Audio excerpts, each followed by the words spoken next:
the Federal Reserve is technically owned by the member banks.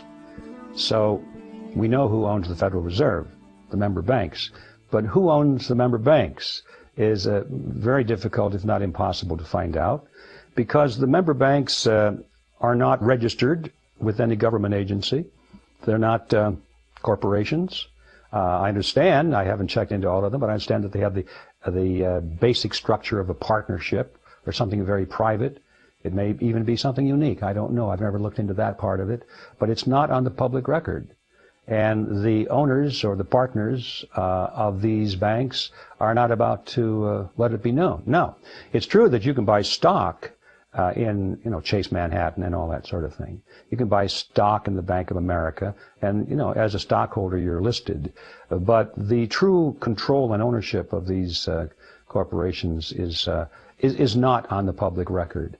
And it's easy to hide that. You can use street names, you can use Swiss accounts, you can have corporations holding stock for other corporations which are holding stock for other corporations and that sort of thing.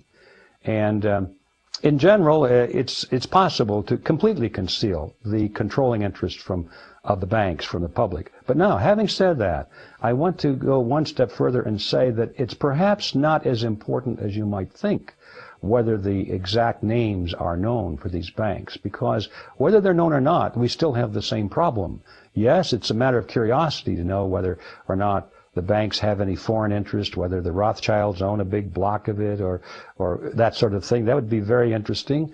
And in fact, it might even be a legal issue, because the Federal Reserve, being a corporation created by the federal government and charged with representing the United States government in terms of monetary affairs, there may be some limitations of foreign stockholders. I don't know about that.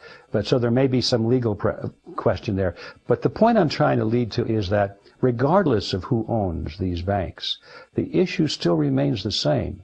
If the banks were all held publicly, the issues would still be the same. Who runs the banks? Who controls them from behind the scenes? You can control a corporation or a bank, even if it's not a corporation, without actually having 51% ownership of the shares of stock.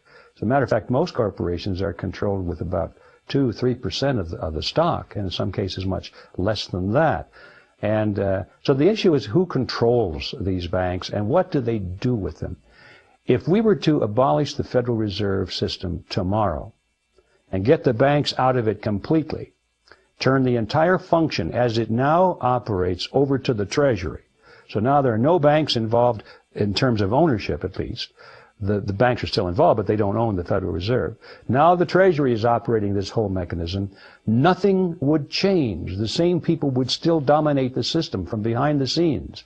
So this question of ownership, I think, receives too much attention, because the idea, where that idea goes is that, well, if we can just find out who owns these banks, and if we don't like who they are, then we can support a move to abolish the Federal Reserve banks and turn that system over to the Treasury, exactly as it's now operating, you see.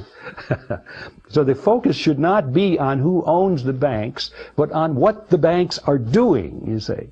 And that's why I back a little bit away from the traditional answer to that question.